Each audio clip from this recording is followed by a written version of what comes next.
Hello and good morning everyone. My self Aqib Siddiqui और आज हम लोग पढ़ेंगे क्लास 12th की फिजिक्स की इलेक्ट्रोस्टैटिक यूनिट का third chapter that is your electric potential का लेक्चर नंबर 1। तो students we have already done with your electricity, that means वही आपका इलेक्ट्रोस्टैटिक की पहला चैप्टर है आपका electric fields and Coulomb's law और दूसरा है आपका Gauss theorem.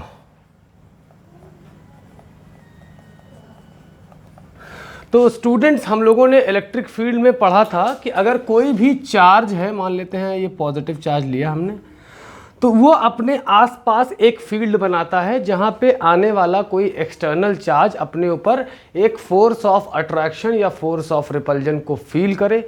That area around any charge is called as your electric field. अभी तक हमने ये पढ़ा इलेक्ट्रिकल फील्ड्स में कि किसी भी चार्ज के दायरे में या किसी भी चार्ज के आसपास कोई चार्ज आता है, दूसरा चार्ज, तो वो एक्सपीरियंस करता है एक फोर्स ऑफ अट्रैक्शन या फोर्स ऑफ रिपल्जन को।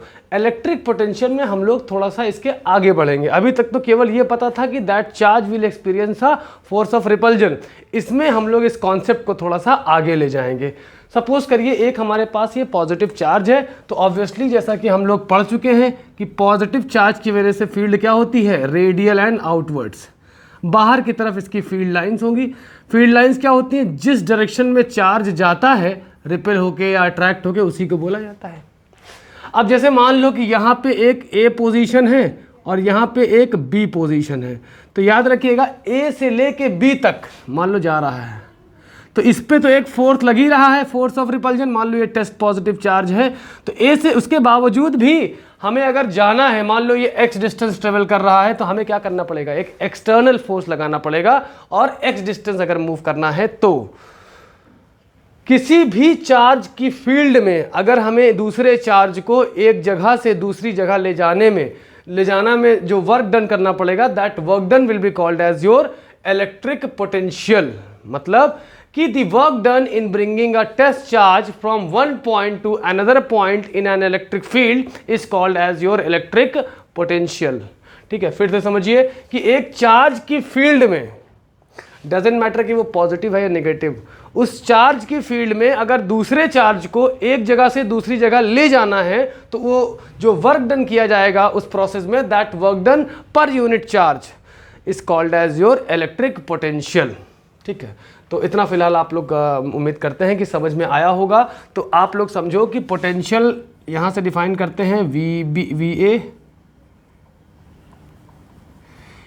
Potential at B minus potential at A is equals to work done from A to B upon charge, जिस चार्ज को आप मूव करा रहे हो। तो electric potential can be defined as the work done in bringing a test positive charge from one point to another point in an electric field is called as your electric potential difference between these two points। अगर मान लो कि हमारा दूसरा point, मतलब पहला point A जो है वो इन्फिनिटी पे लाई कर रहा है, मान लो ए हमारा कहाँ पे है, इन्फिनिटी पे है, तो आप समझिए इन्फिनिटी पे इस चार्ज की वजह से फील्ड क्या होगी, ऑलमोस्ट जीरो होगी। जब फील्ड ऑलमोस्ट जीरो होगी तो वहाँ पे फोर्स ऑफ अट्रैक्शन या रिपल्जन भी जीरो होगा, और फोर्स अगर जीरो है तो हमारा वर्क डन भी जीरो होगा, वर्क डन जीरो है तो हमारा पोटेंशियल भी जीरो होगा। तो पोटेंशियल एट इन्फिनिटी, इफ ए हमारा इन्फिनिटी पे है तो वी ए कितना हो जाएगा आपका, जीरो। यहाँ पे रीज़न लिख सकते हैं कि बिकॉज आपका potential is directly proportional to work done is directly proportional to force, and force is directly proportional to electric field. तो वहाँ पे जब इलेक्ट्रिक फील्ड जीरो हो जाएगी इन्फिनिटी पे, तो फोर्स भी कुछ नहीं लगेगा, ना अट्रैक्शन का ना रिपल्जन का, तो वर्क डन भी हमारा जीरो होगा और पोटेंशियल भी उस पॉइंट पे जीरो होगा। ठीक, तो यहाँ से पोटेंशियल एट अ पॉइंट या कह दो बी पॉइंट पे कितना आएगा, work infinity to B upon charge. ठीक, तो पोटेंशियल बिटवीन, तो पोटेंशियल डिफरेंस का मतलब क्या हुआ कि the work done in bringing a test positive charge from one point to another point in an electric field per unit charge is called as your electric potential. और if the charge is moved from infinity to a point in an electric field, then the work done in this per unit charge will be called as your electric potential at that point। ठीक है, उम्मीद करते हैं कि आपको ये चीज़ समझ में आई होगी।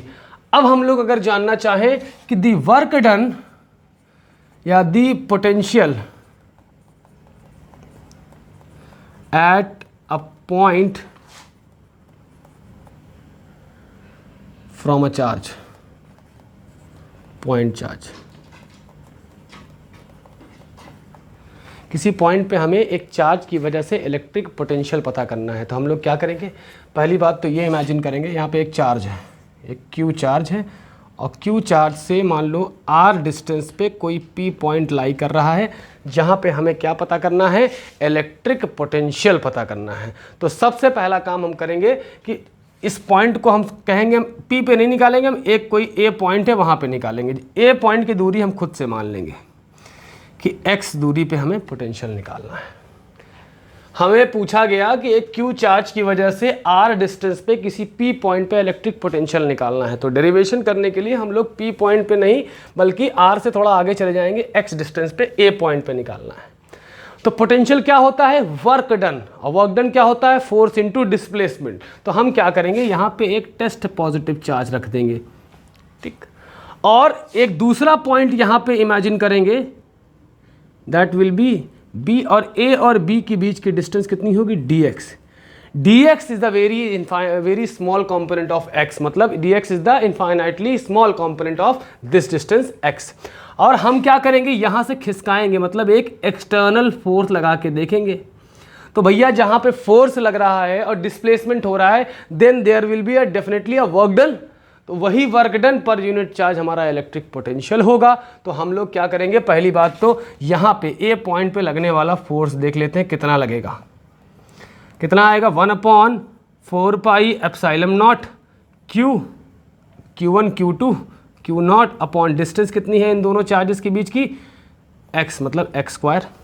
तो वर्क डन क्या होगा, अगर इनफाइनाइटली स्मॉल डिस्टेंस खिसके हैं, आगे आए हैं, चार्ज की तरफ आए हैं, तो ये रिपेल कर रहा होगा, लेकिन इन स्पाइट ऑफ दैट हम इसके तरफ आ रहे हैं, तो हमें एक एक्सटर्नल फोर्स लगाना पड़ेगा। तो वर्क डन इनफाइनाइटली स्मॉल होगा। अगर डिस्प्लेसमेंट इनफाइनाइटली स्मॉल है तो ये डिस्प्लेसमेंट क्या है, इनफाइनाइटली स्मॉल है, तो वर्क डन भी इनफाइनाइटली स्मॉल। अगर डिस्प्लेसमेंट dx है तो वर्क डन भी आपका dw होगा।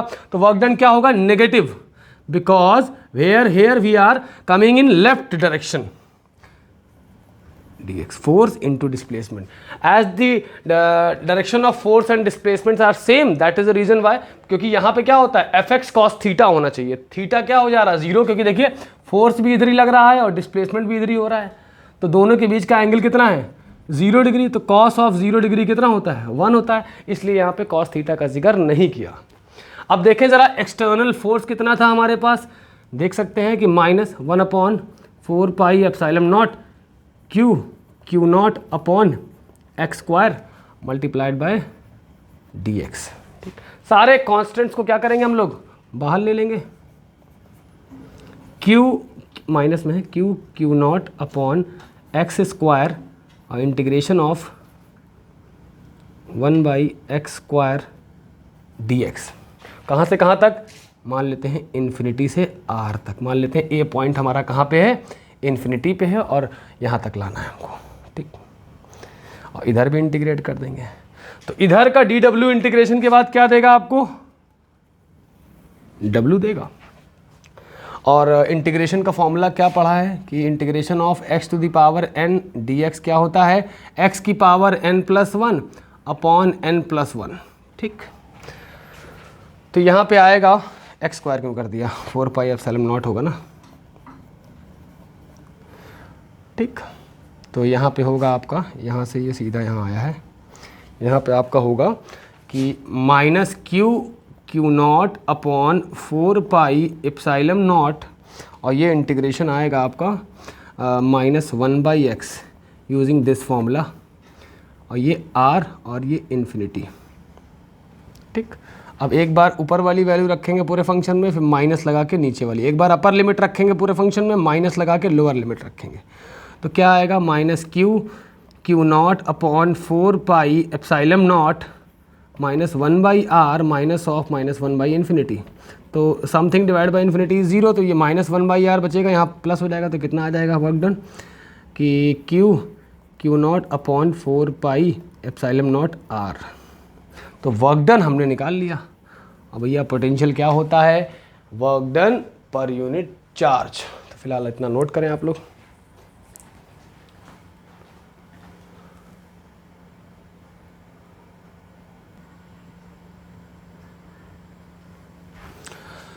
हाँ, तो हमें वर्क डन क्या मिला,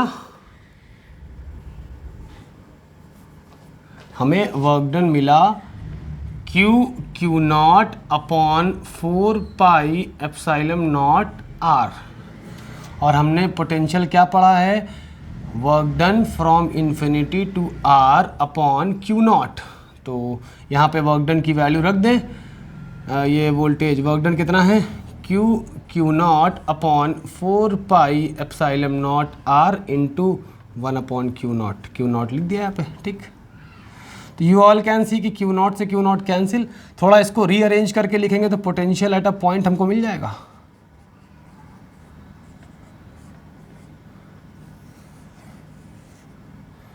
वोल्ट्स, ठीक। मतलब एक बात ये समझ में आई कि एक क्यू चार्ज है मान लो, और उससे आर डिस्टेंस पे कोई पी पॉइंट लाई कर रहा है, तो वहाँ पे पोटेंशियल क्या होगा, V is equals to 1 upon 4 pi epsilon not Q by R, ठीक। अब याद रखिएगा, electric potential is an scalar quantity, या electric potential is a scalar quantity.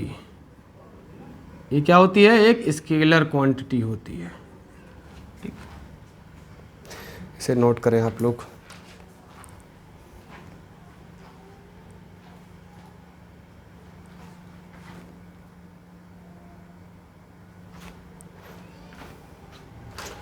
अब हम लोग पता करेंगे कि इलेक्ट्रिक पोटेंशियल